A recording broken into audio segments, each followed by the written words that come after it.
오늘의 주제로 다시 이야기를 좀 시작을 해보겠습니다. 오늘 또 콜드플레이 콘서트를 제가 저번 주에 다녀왔으니까요. 콜드플레이 콘서트를 보면서 이 크리스 마틴과 그 밴드 콜드플레이라는 밴드가 만들어낸 초메가급 그 플레이리스트를 보면서 명곡이 정말 많고 어떻게 이렇게 명곡이 많을 수 있을까 또 좀 생각을 한 게 있어요.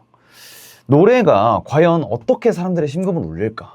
그리고 심금을 울리는 노래는 사람들이 어떻게 인식하고 어떻게 잊혀지는가?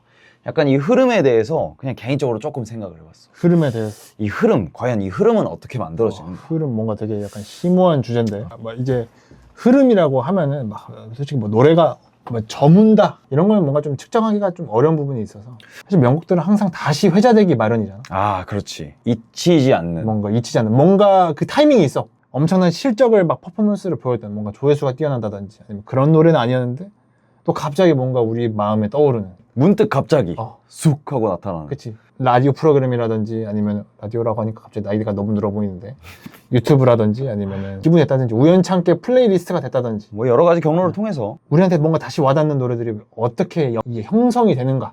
약간 비문학과 뇌피셜의 그 중간 지점으로 오늘 비문학과 뇌피셜의 중간 네, 지점. 맞습니다. 그 내용을 좀 얘기를 해보자고 합니다. 첫 번째로는 이제 노래가 유명해지고 명곡 자체가 어떻게 회자되는지 이런 것들에 대해서 얘기를 해봤을 때 가사의 내용이 굉장히 좀 진중하고 무거웠을 때 많은 의미를 담고 있을 때 많이 유행을 하는 것 같아요. 감정적으로 솔직하다던가 아니면은 뭔가 비유적인 표현들이 정말 멋들어졌다거나 콜드플레이 가사들도 사실 굉장히 그런 것들 있잖아요. 또 내용 자체로 꼽자면은 이제 이번 25년도 슈퍼볼 하프타임 쇼를 굉장히 획기적으로 장식했다. 이제 캔드릭 라마들의 노래를 보면 또 켄황 선생님이 또 여기서 또 나옵니까? 또 당신입니까? 가사의 내용들이나 이런 내용들을 봤을 때 굉장히 진솔하고 뭔가 무게감 있고 이런 내용들이 많이 회자가 된다. 켄드릭 라마의 가사를 보면 원래 래퍼들이 비유적인 표현을 많이 쓰고 이제 펀치라인으로 가져가기도 하는데 켄드릭 라마의 가사들을 보면 시적인 표현들이 맞아요. 되게 많이 나오고 고급지다. 이제 두 번째로 좀 얘기를 해보자면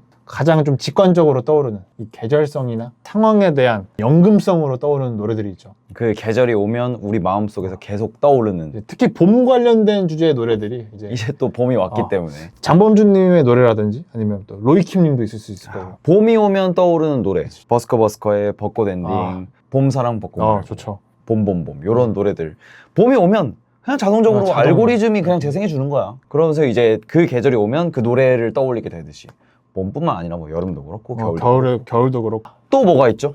또 뭐가 있냐면 요 내용은 조심스럽다라기보다는 이 프로그램들이 기획을 해서 어떤 의도를 가지고 방향성을 가지고 내용들을 회장시켰을 때 등장하는 노래들이 있지 않나. 오디션 프로그램이라든지 그렇죠. 오디션 경연 프로그램들이 대표적이고 불후의 명곡이라든지 쇼미더머니도 그렇고 불후의 명곡 그리고 나는 가수다 이런 데에서 옛날에 있었던 명곡들을 리메이크해서 가수들이 편곡을 하고 리메이크하면서 했던 게 또 있었고 나가수 같은 경우는 또 인상적이었던 게 대중들을 좀 약간 선별해서 뽑았었지.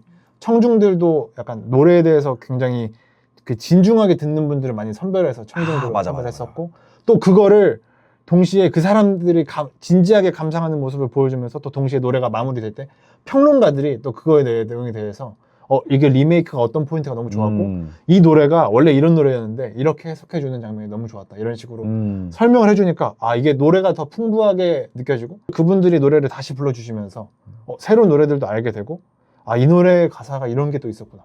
그리고 또 아티스트들이 자기만의 생각으로 그 노래를 리메이크한다는 그 과정 자체가 그리고 또 무대를 시작하기 전에 자기가 이런 노래를 할 때 이런 식으로 고민했습니다. 이런 식으로 생각을 해서 이렇게 무대를 진행하려고 합니다라는 걸 굉장히 진중하게 담는 모습들을 보여주면서 또 약간 사연 있는 노래들을 좋아하기 때문에 내가 명곡들이 또 이런 식으로 재탄생을 하는구나. 회자가 되는구나가 되는 것 같습니다. 옛날 노래들은 결국 익숙한 노래니까 익숙함과 새롭게 리메이크해서 새롭게 보여주는 신선함 이게 두 개 합쳐져서 청중들의 마음을 울린 게 아닐까. 경연 프로그램들까지 같이 좀 통틀어서 생각해보면 어떻게 보면 이 모든 방향들이 다 기획 의도부터 시작한 거다 보니까 이런 가수들을 초청하고 이런 가수들이 이런 노래를 만들어주면 되게 재밌을 것 같다. 아니면 이런 흐름 구성으로 이 프로그램이 진행이 되면 되게 재밌는 경우의 수가 나올 것 같다. 이게 기획된 방향에서도 명곡들이나 좋은 노래들이 회자된다는 거. 그래서 그런 포인트가 좀 있는 것 같습니다. 잠깐 잊고 있었던 노래들이 다시 회자되는 계기가 있었다. 또 이제 다음 내용들을 좀 이제 두 가지 내용이 좀 더 있는데 이제 플리를 만드는 요즘 유튜버들이 굉장히 많아졌어요. 기존에도 굉장히 많았지. 그 플레이리스트를 만들어서 자기 이제 내 플레이리스트인데 한번 들어볼래 하면서 이제 그치. 제공하는 유튜버들이 많아졌다는 거죠. 이 주인장들이라고 부르시는 그 유튜버들의 취향이 굉장히 관건이 되는 거죠. 플리 주인장. 그분들의 취향을 또 공감하는 사람들이 댓글을 많이 달고 또 그 노래들을 듣다 보면 또 나도 모르게 이 노래 너무 딱 꽂히는데 멜로디가 꽂히는 경우도 있고 가사가 꽂히는 경우도 있지만 취향을 따라서 이제 선별을 해주면서 노래를 자연스럽게 듣게 되고 그 중에서도 플리 중에서 좋은 노래들은 내가 다시 내 플레이리스트에 담아서 나도 다시 듣게 되고 결국은 그렇습니다. 플랫폼 자체가 엄청 많아지다 보니까 그냥 소비자들, 리스너들이 그냥 듣고 나만 좋다 하고 끝내는 게 아닌 거지. 약간 재창작물처럼 그렇게 나온 거. 내가 이만큼 듣는다. 나의 취향을 한번 너도 들어보지 않을래? 라고 제공하면서 그게 회자되는 또 하나의 계기가 되는 거지 않을까. 라는 그렇습니다. 이런 얘기를 한 거고요. 또 유튜버들 중에 자기 플레이리스트 만드는 사람들도 있는데 영화나 드라마들 장면의 일부를 뮤비처럼 다시 만들어서 이렇게 하시는 분들도 있거든. 굉장히 좀 인상적인 케이스가 몇 개 있었는데 진격의 거인으로 그 약간 되게 거친 팝송을 다루시는 분도 있었고 주로 미국 팝송들을 좀 그렇게 많이 다루셨던 것 같아요. 또 이제 마지막으로는 이건 조금 분류하기가 애매한데 개인적으로 기억에 너무 좀 인상적으로 남아서 아이유님이 예전에 자선 프로그램에서 이제 동요를 부르면 이제 거기에 모금수가 올라가는 그 프로그램이었어. 거기서 이제 애기들이 동요 뭉게구름이라는 옛날 노래, 사실 동요가 아니라 옛날 엄청 1970년대 노래인가 그랬는데 그 노래를 부르는데 중간에 아이유님이 나와서 이제 메인을 장식해 주죠. 근데 2분인가 3분인가가 안 됐는데 처음에 한 10만 원, 5만 원으로 시작했다가 노래가 끝나는 한 2분 30초쯤, 2분쯤 끝났을 때 이게 2천만 원이 돼 있어가지고 2천만 원까지 이게 올라왔어. 아이유의 엄청난 복리 효과가 증명된 게 아닌가 하는 좀 그런 식으로도 노래가 회자됐던 것 같습니다. 이거는 좀 약간 너무 TMI다 보니까 이건 그렇습니다. 노래가 회자된 게 아니라 그냥 아이유가 회자된 거 아니야? 이게 누구의 효과인지. 어. 자, 이게 우리가 이 중에서 좀 이제 좀 인상적으로 지켜봐야 될 케이스 중에 하나가 역주행이라는 좀 키워드가 있죠. 역주행. 역주행은 사실 조건이 좀 까다로워. 우리가 저번에도 내용을 좀 토의하면서 나눴었는데 기본적으로 기존에 엄청난 인기를 누리지 못했던 숨어 있었던 약간 노래 특성이 있죠. 그러면서 특정 사건이나 아니면 특정인의 컨텐츠나 아니면 특정 계기에 의해서 이게 갑자기 떡상을 하게 되는 역주행이라는 것 자체가 이제 앞선 내용들은 사실 그 컨텐츠 자체만으로 이미 엄청난 인기를 누리고 있는 상황인데 역주행은 정말 좀 의외라고 해야 될까? 이게 느낌이 좀 다르죠. 역주행이라는 게 정말 다양한 의미로 쓰이는데 아까 우리가 서두에 얘기했던 것처럼 옛날에 이미 유명했던 노래가 시대의 흐름에 따라서 잠깐 잊혀졌다가 다시 차트 위로 올라온 것도 사실 역주행의 일부다.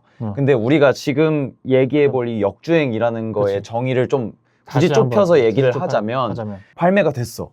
발매가 됐는데 인기가 없는 거야. 사람들이 주목을 못 받아서. 그래서 나오자마자 약간 사장이 됐다가 이 진가를 알아본 사람들 또는 이거에 의해서 뭔가 파생된 컨텐츠에 의해서 갑자기 어마어마하게 떠오르는 케이스, 이런 것만을 이제 좀 오늘 얘기를 해보자라고 얘기를 했었던 건데, 이 역주행의 케이스로 가장 대표적인 걸 꼽자면 군필자들은 사실 누구나 알고 있는, 무조건 알 수밖에 없는 가장 유명한 케이스는 바로 EXID의 위아래라는 위아래. 노래, 그리고 직캠으로 뜨셨었지. 브레이브걸스의 롤린, 이 두 개의 노래를 빼놓을 수가 없습니다. 역주행 하면은 무조건 나무위키에 검색해도 나무위키에 검색해도 이 두 케이스가 가장 상단에 나무위키에 검색해도 위아래라는 노래를 사실 나도 몰랐지. 나도 몰랐어 사실. 당시에 이제 유튜브 알고리즘을 통해서 EXID 한희 씨의 이 위아래 댄스 직캠 영상이 올라오고 나서 엄청난 파급 효과를 누리고 그치. 아티스트한테는 굉장히 좀 기쁜 순간이 아닐까. 엄청난 기회지. 진짜 그 아티스트의 매력이나 아티스트의 그 실력 같은 것들이 다시 재조명돼가지고 더 인기가 누려지는 거잖아. 그리고 실제로 EXID 멤버들이 엄청난 실력파야. 맞아. 가창력이 장난이 손지님이었나? 깜짝 놀랐었어. 랩과 보컬, 가창력, 댄스면 댄스까지 비주얼은 뭐 말할 것도 없고, EXID라는 그룹 자체가 이 정도로 묻힐 그룹이 아니었는데 빛을 받지 못하고 있다가 정말 역주행이라는 말 자체가 잘 어울리는 그룹이 아니었나. 근데 EXID의 인기가 올라가면서 각 멤버들의 이제 당시에 전지적 참견시점 같은 그런 예능 프로들이 있었어. 정말 성공한 예능 스타 또는 정말 성공한 이 가수들만 약간 참여할 수 있는, 그때도 전참시였나? 하여튼 그 연예인들의 그랬을 삶을 거야. 맞아. 조명해주는 뭐 이런 프로그램들이 있었는데 거기에도 이제 출연하고 또 이러면서 그런 인간적인 매력들도 굉장히 많이 또 엄청난 어필이 인기를 되고. 끌었었죠. 두 번째 케이스, 두 번째 아까 케이스. 얘기했던 이제 브레이브걸스의 롤링. 롤링은 이제 아무래도 직캠이나 뭐 이런 것보다는 그 군인들의 열광적인 그 반응이 이게 그 콘서트라기보다는 종교 집단처럼 느껴지는. 엄청났지. 이 위문열차에서 맞아 유문열 당시 잘. 노래를 했잖아. 롤링 노래 자체가 엄청 좋아. 일단 되게 청량하고, 여름 계절을 노렸다고 봐도 되나 그런 게? 정말 여름 이 청량한 바닷가를 드라이브할 때 딱 틀어놓고 들으면 너무나도 좋은 그런 이 트랙인데, 노래 자체도 좋은데 당시 이 브레이브걸스의 롤린을 띄운 건 우리가 알고 있는, 익히 알고 있는 그 군인들 앞에서 위문열차 하고 있는 그 영상. 군인들의 그 떼창에 어우러져서 멤버들이 정말 그 분위기에 어우러져서 즐기면서 무대하는 맞아. 그 노래. 그리고 이제 브레이브걸스 유정님의 그 꼬북좌의 이 눈웃음과 어우러진 그 댓글 반응들도 되게 재밌었던 것 같아. 이거 노래 롤링 틀어주면 전쟁이 이긴다고. 사실 나는 그때까지는 그 노래를 모르고 있었거든. 근데 이제 떼창을 하는 게 군인들은 사실 이 노래를 다 알고 있는 것 같은 거야. 맞아. 이 브레이브걸스가 군인들한테는 정말 군통령이었구나라는 사실을 그때 알면서 저력을 다시 한번 알게 됐지. 그 현장의 반응 자체가 너무 좋으니까 영상을 계속해서 돌려봤던 것 같아. 돌려보니까 이제 알고리즘으로 사람들한테 알려지면서 브레이브걸스가 엄청난 또 인기와 이게 또 타기 시작했죠. 참 하여튼 또 그런 아티스트를 발굴해준 알고리즘의 역할이 또 의미 있는 것 같아.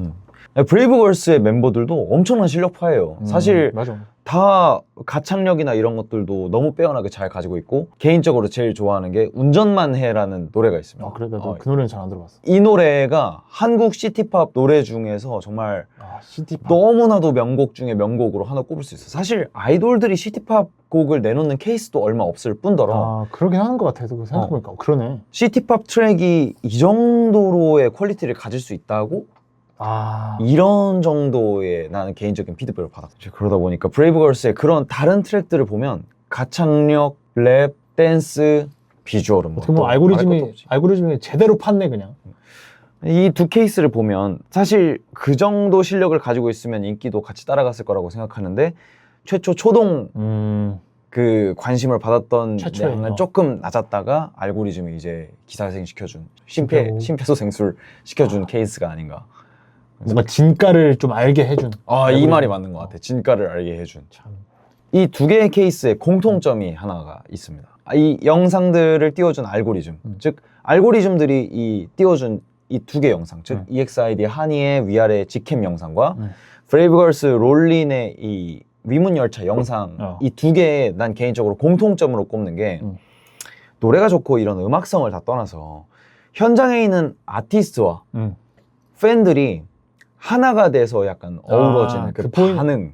보는 사람들이 이 영상에서의 관객들의 이 함성이나 이 반응들에 같이 이입해서 이제 반응을 하게 되는 거죠. 그치.